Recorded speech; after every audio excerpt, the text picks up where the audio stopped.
you know, I'm lucky that I can do it, and I feel that I do it on behalf of many people in Hollywood, too. I go to Hollywood parties, or, you know, occasionally I go to Oscar parties and things like that, and people, big stars, people will grab me by the arm and take me aside and say, I just want to thank you for the things you say. And it blows my mind, but that's the culture. It's a culture of fear, for sure. You know, and it's a big culture of mind control, too. MK Ultra mind control rules in Hollywood. If you don't know, Google that and look into it. Well, we've talked about Operation Mockingbird, MK Ultra mind control stuff from, I mean, this goes back decades and decades. But Roseanne, I mean, do you know people have been blacklisted? I mean, is it just kind of a self-censorship in Hollywood, or do people actually get edged out if they are too much against the grain? Yeah, it's self-censorship after a while, but it's not just a crazy self-censorship. It's self-censorship because there's actually a danger that you will never work again. And people know it. Everybody has friends that it happened to, that maybe you said too much, or maybe you were too vocal on unpopular issues. And it's funny because it doesn't matter if 2 years later, I find this a lot, that 2 years later, those unpopular issues become very mainstream. Also, I want to find out about this situation with, you have many different alter egos, right? Oh, yes. Roman is one, and then you have... Roman is one, Barbie is one. She's like the little innocent girl. I have Martha, who's Roman's mother. She's like a crazy lady from London. And actually, she's gonna make her debut in the video that I just shot with Drake. It's for a song called Moment for Life. So we just shot that video, and Martha, like, you'll actually see Martha in the video. It's gonna be kind of weird. Roman is a crazy boy who lives in me. And he says the things that I don't want to say. He was born, you know, just a few months ago. I think he was born out of rage. He was conceived in rage. So he bashes everyone. He threatens to beat people, and he's violent. That must be nice to have, like, an ignorant loudmouth who you can just sort of blame every... He wants to be blamed. I don't want to blame him. I ask him to leave, but he can't. He's here for a reason. People have brought him out. People conjured him up. Now he won't leave. It was way better than I expected. And Sasha was in full effect. Sasha is my alter ego. And when people see me, sometimes I think that when they meet me and they speak with me, they're expecting Sasha.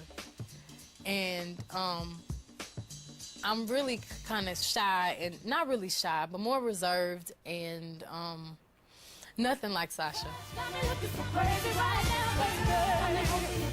But I guess I wouldn't be very entertaining on the stage, so Sasha comes out, and she's fearless. You know, she can do things that I cannot do when I'm in rehearsal. I mean, I can try, but then it just doesn't happen. I can sing notes and sing strong and do all these things that when I'm just by myself, I can't do. And I remember right before I performed, I raised my hands up, and it was kind of the first time I felt something else come into me, and I knew that was gonna be my coming out night for the BET Awards.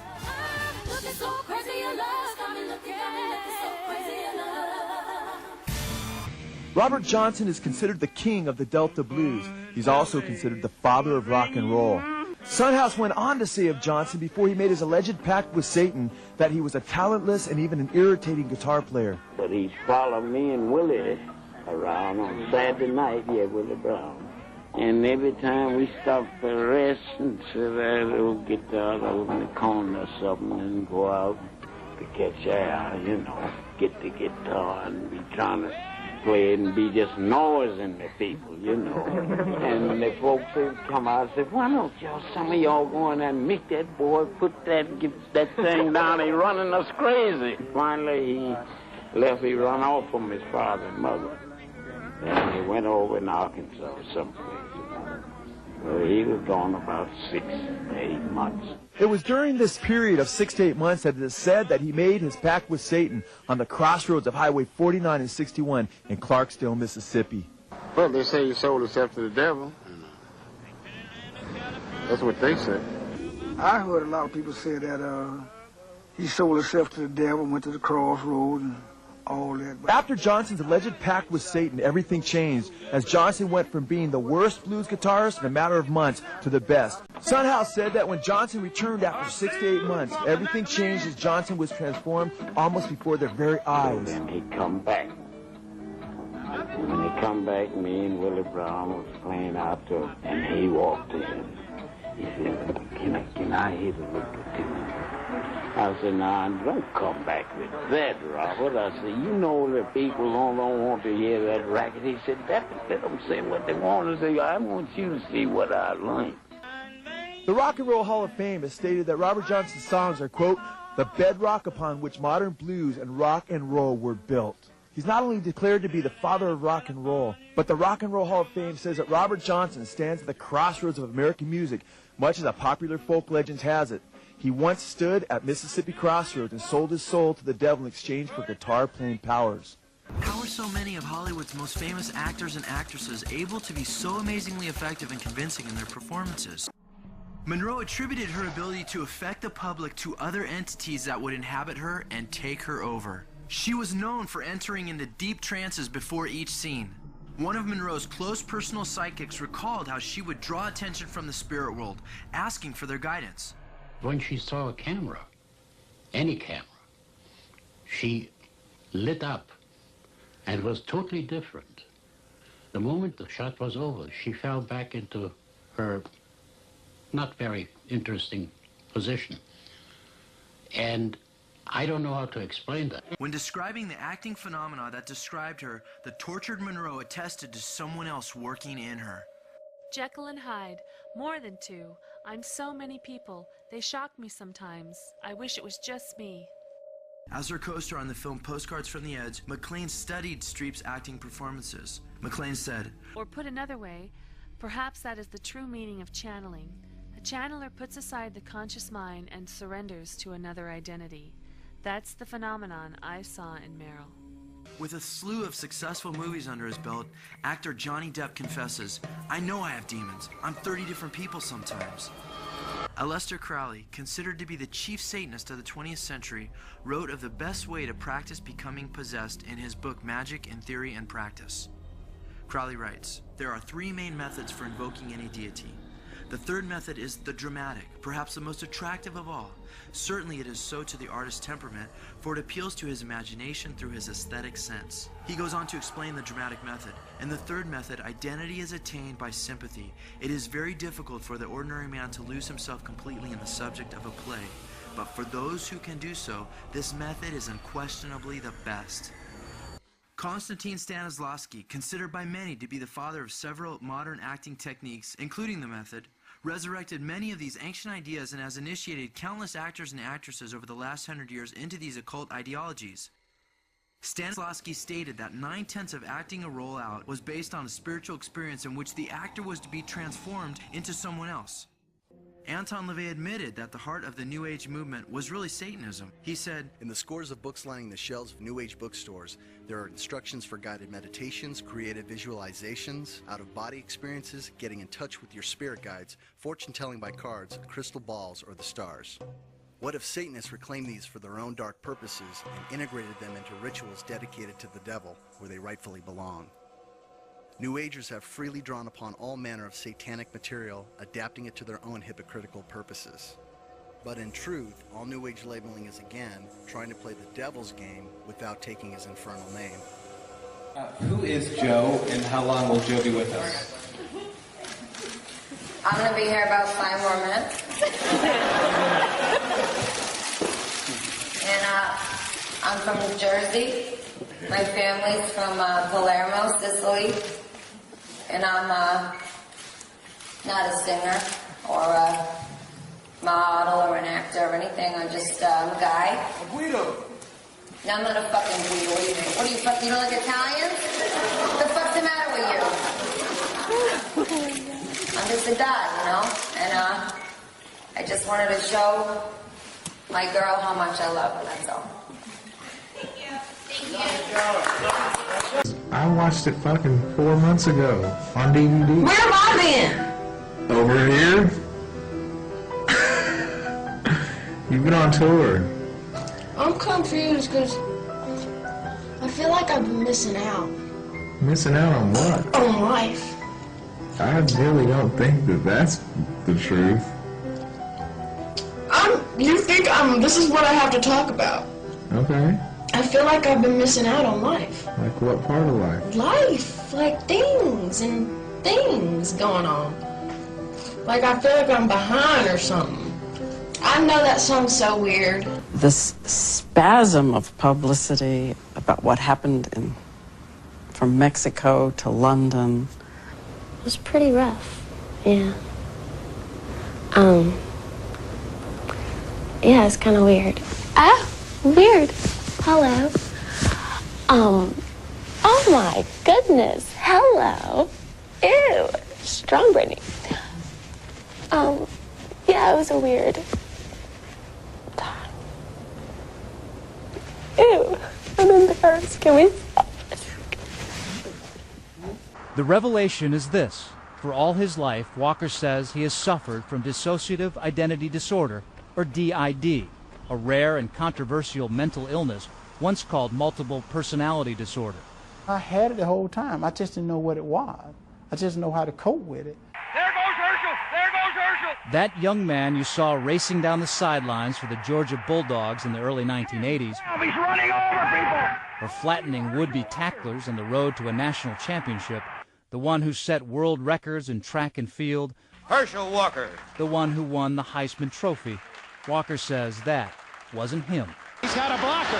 The guy who played 15 seasons of pro football and once danced with the Fort Worth Ballet. The one with the obsession for speed, the businessman, the public figure, the husband.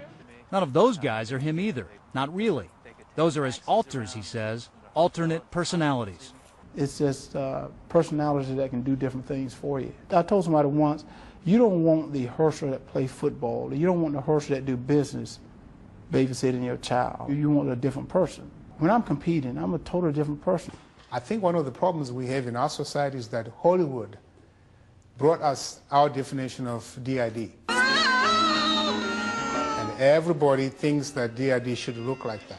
In 1976, Sally Field introduced America to Sybil Dorsett, a traumatized young woman fractured into more than a dozen personalities, little girls, boys, a grandmother. You gotta help me. And that's one of Herschel's missions, is that I want to make sure people know that you don't have to be a SIBO to be DID. These alters are not just developed to carry trauma. They're also developed to help a person adapt to life and function. And for most of Walker's life, he says, that's just what they did. The warrior alter handled football and the pain that comes with it. The hero took over in public. The sentry kept friends and family at a distance. It's not something people do consciously. Once he switched to that part of him, there's a thing we call amnesia that separates that part of the brain from the other part of the brain. Mangazi says he met one of Walker's alters who actually appeared to be of a different race. I remember noticing that he put his fingers in his hair exactly the way a white person would. What do you mean? So, Yeah. normally you would never do this, and No, I I would? would never do that. I saw voice changes. Is there any way you can tell me the difference in his voice from one alter to another? Raspy. He would say things like he didn't know who I was. His own wife? Right. He didn't recognize He would you? refer to me as Miss Lady. Did he forget what your name was? I don't think he knew. My name is Summer, and I'm working with an event in Palm Beach, the Williams Invitational. You can ask for me, Summer. My last name is Diaz, D-I-A-Z. Yeah, I definitely have different personas and different attitudes. Psycho Serena. You don't want to meet her. She's on the court. She's at practice, and she's in the match. And she's awesome, and she's amazing. She's a great athlete. There's Summer. She helps me out a lot. Summer has a whole story. Summer has a whole story. Like if I have to write long letters or if I have to do, different things, then Summer doesn't. She got married. Now she got divorced. She moved to England. Normally, when she talks to people on the phone, she just gets on the phone and she's like, hello, I'm Summer. How are you? When I'm doing my fashion, you know, I get into this whole fashion moment and this whole fashion thing, whether I'm on HSN or just the perfect jegging, and they go really, really well with the Today's Special. You know, I'm thinking of designs where I'm drawing, or, you know, I'm pulling out tears. And then the other girl that, the one that's really mean is Megan. Oh, no. She's extremely mischievous. You don't want to run to Megan. There's Taquanda. Whew. Taquanda is rough. She is not Christian. She's from the hood. She was at the U.S. Open in 2009. A football, and that gives Kim Clijsters 2 match points. Serena Williams charges after the linesperson that made the call.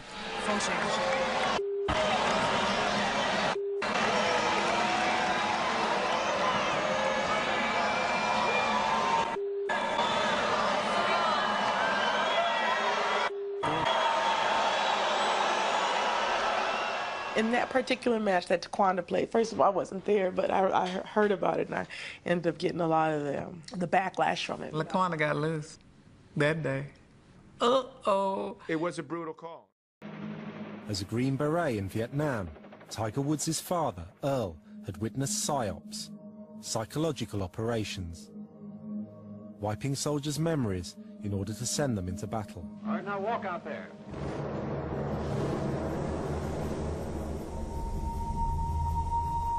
Earl wondered what would happen if he used the same techniques on his son. Good evening. Relax. No fear. He hired a military psychiatrist who could reprogram Tiger like a computer. Relax. No wait. No pain. This man was Captain Jay Brunzer. Brunzer embarked on a bizarre and extraordinary program to hypnotize Tiger before he played. In a rare interview, Tiger talked about how he would forget whole sections of tournaments. I tend to have these blackout moments where I don't remember. I know I was there, but I don't remember actually performing the golf shot. Brunzer's techniques produced extraordinary results. But is it possible that the great moments we saw, Tiger knew nothing about?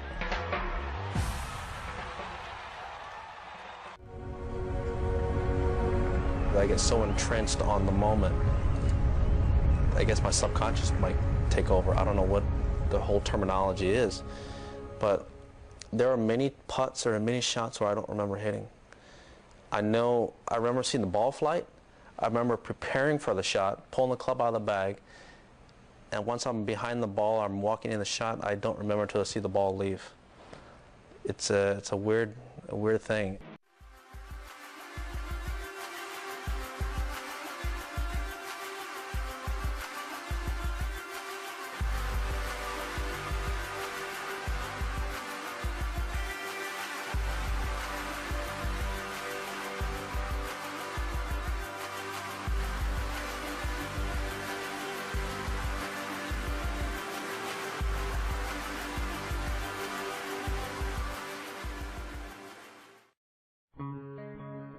He was born in Basel, Switzerland.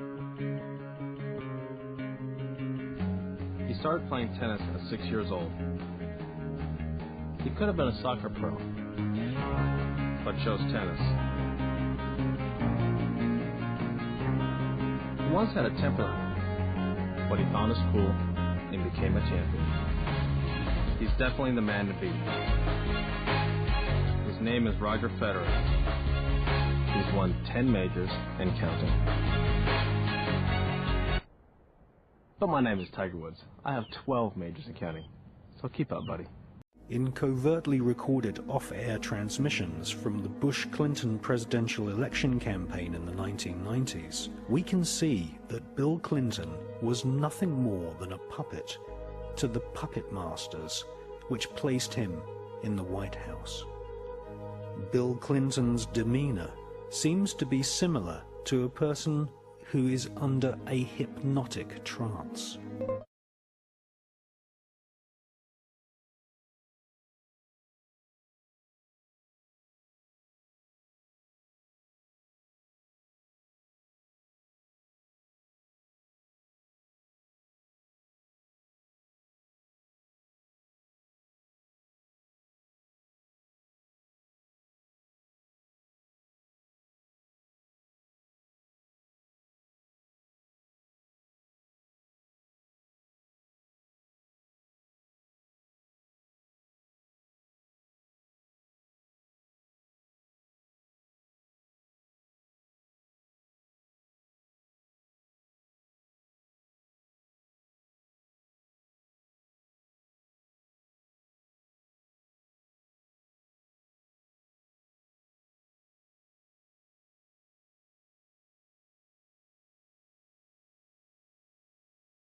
The human mind, can it be controlled by someone else to perform acts against the will of the individual?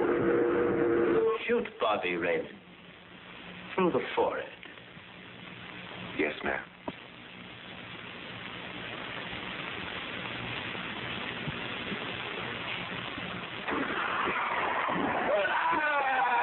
Is control of the human being, such as the Manchurian Candidate, possible?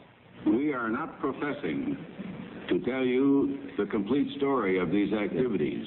We are professing to tell you the complete story that we know. But these records that we've uncovered don't tell the story. They tell pieces of it. This is a story that has been told in bits and pieces over the last few years. This is an attempt to pull most of it together. We know we don't have the full story. We do, however, have some striking new revelations and insights. It is a story of a concerted search by several United States intelligence agencies to perfect mind control. In 1953, at the height of the Cold War, President Eisenhower appointed Allen Dulles to be head of the CIA, the first peacetime intelligence agency in United States history. And as it had during OSS days, the search for mind control continued. As this 1952 CIA document shows, the aim at that time was controlling an individual to the point where he will do our bidding against his will, and even against such fundamental laws of nature as self-preservation. Is a Manchurian Candidate, controlled by others to do things against his will, possible? It was a remarkable film because, as far as I'm concerned, it made something totally impossible seem absolutely credible. I would say the answer is yes, but there are many qualifications to that. Dr. Milton Klein, a psychologist, a clinical and experimental hypnotist, and unpaid consultant to the CIA. The qualifications would be the subject selected to produce the kind of behavior that you wish, the amount of time, the procedures that are utilized, and the motivations of the people who are designing, executing, and administering the procedures. You're asking whether an individual can be, under hypnosis, influenced, coerced, persuaded, shaped to perform an antisocial act, or a destructive act, or an act of violence. My answer would be yes. How valuable a tool can hypnosis be in the intelligence field? None whatsoever. It has absolutely no use because nobody's ever been able to do that I know of, do it in an operationally feasible way. I'm not in any way saying that hypnosis doesn't take place. I'm not saying there's nothing to it. I would say that most government agencies concerned with intelligence operations have been looking to hypnosis as a tool for a variety of purposes, one of which is to carry out and to execute certain intelligence operations on a basis where they would not have to rely completely on some of their own emotional reactions. Neurophysicist Dr. Jose Delgado is financed by the Office of Naval Research. In this experiment, the bull is sedated. Electrodes are implanted in its brain. Delgado transmits an electronic impulse to the center of the bull's brain. Delgado has remote control of the animal. Recently released CIA documents refer to the feasibility of remote control of animals, and that special investigations will be conducted toward the application of selected elements of these techniques to man. Dr. Sidney Gottlieb, whom we recently filmed near his California home, oversaw many of the CIA behavioral programs. He retired in 1973 and destroyed the records of this work. In sort of a valedictory letter, Dr. Gottlieb wrote that he and his colleagues had been able to maintain contact with the leading edge of developments in the field of biological and chemical control of human behavior. Dr. Gottlieb also testified before the Senate subcommittee, but from an anteroom where he could not be filmed because of what his lawyer termed health and cardiac problems. Dr. Gottlieb declined ABC News' request for an interview. And what of George White, the man who helped the agency in so many of its programs? He would retire here to Stinson Beach, California. And shortly before his death, he wrote to his boss at the CIA, Dr. Sidney Gottlieb, and summed up his career by saying, "It was fun, fun, fun. Where else could a red-blooded American boy lie, kill, and cheat, steal, deceive, rape, and pillage with the sanction and blessing of the All-Highest? When James Thornwell was given LSD by Army intelligence in 1961, this time it was no experiment. This time the expressed purpose was to peel back Thornwell's brain to bear any secret within it. His 2.5-month interrogation included administration of sodium pentothal, hypnosis, isolation, and deprivation of sleep. Army documents obtained by ABC News refer to this interrogation as conventional. It looked like I had craters off in my head. You know, I could see needles flying by, just big bursts of light just going by and burst. Every time they burst in color, the pain was so excruciating. It felt like somebody was sticking me with 1,000,000 pins, you know, just everywhere. Oh, it just...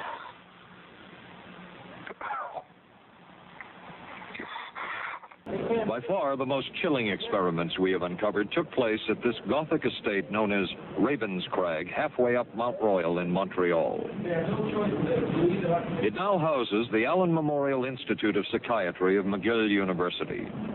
It was here that the CIA funded a series of experiments, severe experiments, the details of which have never been made public. A joint investigation by John Marks and ABC News finds that this was the closest experimentation to brainwashing that has yet been disclosed. The work was done by the Institute's then director, Dr. Ewan Cameron. Val Orlico of Winnipeg, Canada, the wife of a member of the Canadian Parliament, was a patient of Dr. Cameron's. She entered the Allen Memorial Institute because of severe depression. Things became very furry and very frightening, and had a lot of sensations that it's very difficult to recall. And it seemed to me that it went on for hours and hours and hours. I had several sensations. I was a squirrel in a cage. I was Alice who'd taken the wrong pill and suddenly grown very small, and I couldn't get off the bed, and what was I going to do? How was I going to get the pill that would make me larger again? I thought it was all some sort of very different type of treatment, but certainly a helpful treatment for me. I didn't know anything else about it. Nobody explained it to me. Nobody ever asked me if I was willing to do it or anything. But Cameron would plunge on. The next step was what he called psychic driving. This involved almost endless tape-recorded messages and more drugs for the patient. Cameron wrote that this was the way to make direct controlled changes in personality. I thought this was the coldest and most impersonal treatment that anybody could give to anybody in the world. And I became more and more despondent and more angry. I mean, my strongest emotions were hostility and apathy. And I finally began to think, I don't care about anything, nothing matters. The most severe technique Cameron used was de-patterning. He described it as breaking up the existing patterns of behavior by means of intensive electroshock therapy with prolonged periods of sleep. He carried out these experiments in something he called the sleep rooms. People in there were like babies. They cried and they were very disoriented. And we were very afraid of the sleep room. We used to walk very carefully against the side of the corridor that was opposite the sleep room with our backs to the wall when we'd go by. As for Dr. Cameron, he died in 1966 while mountain climbing. A colleague wrote of Cameron, "For him, the ends justified the means. And when one is dealing with the waste of human potential, it is easy to adopt this stance." I think it's inhuman. I don't know what kind of people could cause this to be. I really don't. I give the CIA a total credit for sponsoring and initiating the entire consciousness movement, counterculture events of the 1960s. Dr. Timothy Leary, the 1960s Johnny Appleseed of LSD. The CIA funded and supported and encouraged hundreds of young psychiatrists to experiment with this drug. The fallout from that was that the young psychologists began taking it themselves, discovering that It was an intelligence-enhancing, consciousness-raising experience. The argument can be made that the CIA helped usher in the age of Aquarius. As one agency memo says, we have no answer to the moral question. You've been keeping track of what the CIA and the Defense Department have been doing for a long time as far as using us as guinea pigs for mind control and other types of horrible things they have in mind for us and the rest of the people in the world. What are some of them? Well, it started out basically with the CIA doing experimentations on their own men to discover if they could get rid of agents who were going to quit the department and still had classified information. So they utilized different types of drugs and pain and hypnosis and electric shock to try and get the guys to forget. Then they also did experimentations to using different chemicals to see if you can induce a person to commit a crime or induce him to do that or to do this. Of course, the CIA claimed that it didn't carry it through. The documentation we got was actually that they did that. Then we came across the overall project called MK Ultra. Its earlier code name was Artichoke, and that included 149 sub-projects. Those, 149. Yeah. And those sub-projects range from what I just described to open-air testing in the United States, experimentation on prisoners, experimentation on soldiers, experimentation on college students.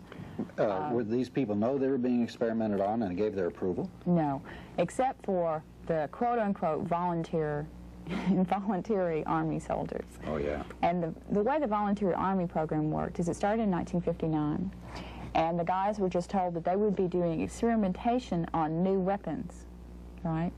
And then they get to Fort Detrick, Maryland, where the experimentation was done, and find out that they were going to be doing it on drugs and chemicals. But they were never told what they would be experimented on. Well, welcome to Chicago Health Television. I'm here with 4 people who have just given a seminar called The Insider Secrets to Government Corruption. And Chip Tatum is one of the people. Welcome to the show. Also, Ted Gunderson, welcome to the show. Bryce Taylor, welcome. And Barbara Hartwell, welcome to the show. I was used in CIA black budget operations, many of them of a military nature. I was a mind control victim in these same black budget operations, and I was used as a propagandist by the CIA to help bring in the New World Order. I was actually a media person, I still am, radio and TV and print journalism, and basically they set me up through a CIA front company to propagate the New World Order through New Age propaganda. That's about the best way I can say it. And that's a comment I want to make. A lot of this New Age material that we see coming out today, it is an Illuminati ploy to bring in the New World Order. It's sort of a diversionary tactic, part of it. It's a way to get people to be complacent and under mass mind control. And that involves a lot of the trance channeling, all those sorts of things. It's a way to sort of lull people into a false sense of security based on a false spirituality. Well, it was something I think about breaking my programming also. But when I broke my programming, which means I started to remember that I had been programmed, that I was leading a double life, in essence, for a number of years, many years. But when you break your programming, they'll do whatever they have to do in order to make sure that they re-recruit you, or they can stop that from happening. So if they can't stop you from remembering, they hope that they can stop you from speaking. All right? And some of the things that were done to me, I can tell you, they flew black helicopters over my home at rooftop level. They had surveillance vans sitting across the street from my home, different ones, by the way. There was one there every day, and every night, but they changed frequently. I was followed. I had tails on me a lot. They sent government agents after me posing as somebody else on numerous occasions. I had phone taps. It was like living in a fishbowl. I was also hit with exotic weapons, microwave, pulse weapons, laser weapons, and these are things that can knock you out unconscious. I've been knocked unconscious by these weapons. All right, let me interrupt for a minute. Now, Chip is a person who would know about the existence of those weapons, right? Isn't that so? You may have even used some of those weapons. I may have. Can we go over? You may have. Right. I know you may have. Now, could you say a little bit about that, about those weapons? I can say that I was a pilot of what they call the black helicopters. We based out of Fort Campbell, Kentucky. Now we're out of several different areas with those aircraft. I can say that I flew test platforms for the government that we would drop an antenna out of the back over a mile long to test electromagnetic waves, microwaves, and so forth. I can say that we've tested pretty darn impressive laser technology here, and as a matter of fact, just recently we all heard the Air Force announce that they were going to use their laser technology to blow up a satellite in space. I believe that was in October of last year. Okay. And do you know personally of weapons that could knock people out with like a pulse beam or whatever it was? Are there those such things? Yes. Okay. Okay. So back to you. So your harassment, is it continuing today? Oh, absolutely. It happens every day of my life. Every day of my life I wake up and I wonder what's coming next. The important thing, I think it's important, really important for people to know, is you can't let them intimidate you no matter what they do. So I don't. And I go through a lot of bad stuff, but I still keep talking, and they're not going to shut me up unless they kill me. Okay, good. Is there a possibility of that? Absolutely. I've had death threats made, not directly to me. I certainly have had them made to my colleagues, people that I was working with, trying to disseminate this information. They've been made to people who were willing to publish my material, my written material, my research on this stuff. Yeah, it's definitely a very risky thing to do. I want to thank each and every one of you for coming out here tonight to arm yourselves with knowledge about a tool that's being covertly used to usher in what Adolf Hitler and George Bush termed New World Order, and that's mind control.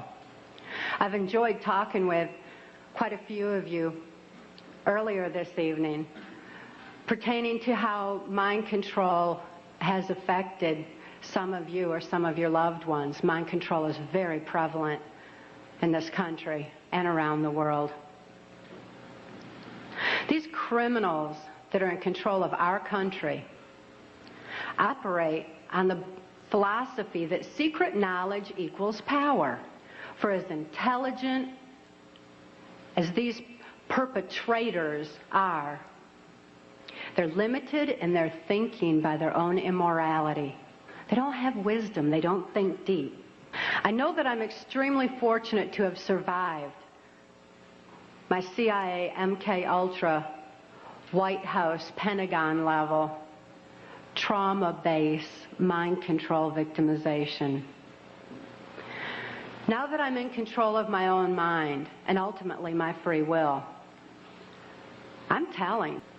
These truths have been covered up and kept from all of us for a long time under a blanket of so-called national security. This is the same blanket of national security that has prevented us from obtaining justice despite the extensive evidences and documentation we have. We have over 27,000 documents and evidences. Government insider testimony, medical records, more than enough evidence for any legal procedure in this country, including congressional. I'd like to begin by defining mind control by my experience. I realized that my experience was extreme, that the extensive, total robotic, absolute mind control I endured is more limited than the kind of mind control that's proliferating in society. Mind control has kind of a sliding scale where you've got the total robotic mind control on one side, and you've got mind control that's proliferating, such as in occultism in this country, or Global Education 2000, where children are losing their freedom of thought and their ability to critically analyze. There's so many different aspects of society that are affected by mind control in varying degrees. It's imperative that this information get out. And as I explain my victimization, It certainly can be applied to all different facets of mind control and mind manipulation. And as Mark and I have heard so many, many times from people who have read the book and heard us speak out, that this is a thread that's tying things together. All of a sudden, this whole new world order is making sense. The erosion of constitutional values, the erosion of morality in this country, all of a sudden, it begins to make sense when we learn about mind control. The sexual abuse that I was enduring was so horrific that I developed dissociative identity disorder. This used to be termed multiple personality disorder, and I'm so glad they've changed it to dissociative identity disorder because it really more aptly describes the compartmentalization that occurs when a person endures trauma that is literally too horrible to comprehend. It certainly was incomprehensible. There was no place for it in my mind to deal with such horror. Therefore, I developed a compartment in my brain, a little area behind amnesic barriers that was actually the neuron pathway shutting down in my brain in order to compartmentalize the memory of abuse so that the rest of my mind could function normally as though nothing had happened. As a dissociative identity disordered person, I had no concept of time because I was going from compartment to compartment of my brain with no memory of what had happened before. Therefore, I had no ability to even keep track of time, and a concept of it was just absolutely impossible. And it also makes for, if I didn't know what I was doing earlier, I wouldn't know to be tired while I was overdoing something else. Therefore, a person who suffered from dissociative identity disorder had extensive physical endurance, just superhuman strength and ability to keep going and going and going and going. Dissociative identity disorder persons also develop 44 times visual acuity. Very often that's why you see them wide-eyed with the whites around their eyes, because they're actually taking in more of their surroundings than the average person. 44 times more detail than the average person sees. That certainly makes them perfect marksmen for mercenary operations or for intelligence in different areas that the government was interested in developing mind control. My father, for having sold me into this project, was granted a lucrative military contract for making camshafts for military automobiles and all. My father became extremely wealthy on his 6th grade education. Occultism is oftentimes used as a trauma base for mind control. Who can comprehend that kind of a trauma? Blood ritual is absolutely horrible, and it's a perfect trauma base for mind control, for the compartmentalization of memory. And they subjected me to an occult blood ritual. This was so horrific. The subconscious mind has no ability to discern and to question and to reason the same way that the conscious mind does. It was absolutely horrific. This blood ritual was so horrible that my mind readily accepted the mind manipulation that I endured afterwards, a hypnotic language, the neuro-linguistic programming, mind control programming, that actually changed the way that my brain was functioning, so that, you know, that part of my brain that I said would open up to deal with my father's abuse again and again? They changed that so that they decided when, where, and how that particular compartment of my brain would be opened and accessed. And they replaced the triggering mechanism with hypnotic codes, keys, and triggers, hand signals. There's also phone tones that can also open those neuron pathways and give access to the compartmentalized memory as well. They replaced that at that time. And this was with this right to remain silent. I also had a silence in my head after that, because up until that time, I heard, it was just my own voice, but I heard my voice arguing back and forth with all these different perceptions and from the different compartments in order that I could formulate some kind of a decision about things. Understand that those criminals have been keeping information and technology from us under their blanket of national security. They are 25 years ahead of us at least, technologically. Can you imagine what they've got now? 25 years ahead. What's happened that you're aware of in the last 25 years? Microwave ovens, we've got computerization, and they've had access to all of that to continue their own advancements.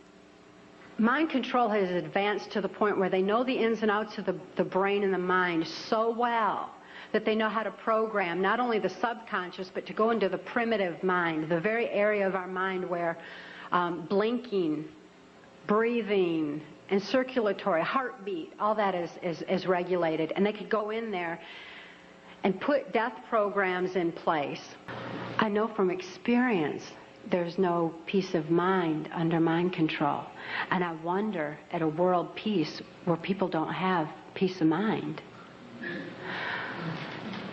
Mind control, the ramifications of mind control are far-reaching, because I also know that under mind control there's no free thought. Without free thought, there's no free will. Without God-given free will, there's no soul expression.